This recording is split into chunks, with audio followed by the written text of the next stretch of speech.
किरण शर्मा। हम मंजू शर्मा अपना चैनल पर स्वागत कर नमस्ते प्रणाम जेते दाई माई दीदी भाजी चाची भैया सुनी सब गोटन के प्रणाम कर सबको एहना आशीर्वाद प्यार देते रहूँ हमरा एहना आगा बढ़त रहूँ। और हम दोनों देवरानी जेठानी जा रहे छी बहुत प्यारा से बेटी विवाह गीत बनवा सब जरूर सुना प्यारा आशीर्वाद जरूर बहुत दर्द भरा बेटी विवाह गीत यहाँ सब जरूर सुनबे जरूर कमेंट करबे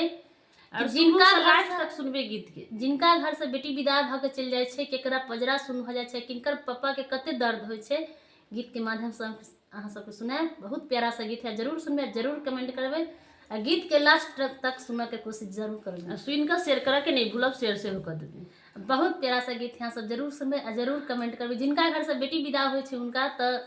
की बीते थे ना तो कई लोग बेटी चल जाए तो चैन भ जाए ना बेचैन भ जाए छथिन आदमी जिनका घर में बेटी रहे उनका के पता है बेटी गेला से कते दर्द होए कते दुख होई से बेटी बहुत घर के लक्ष्मी सच बात बेटी घर के लक्ष्मी छे बहुत प्यारा सा गीत यहाँ सब जरूर सुनबे जरूर कमेंट करबे कथी का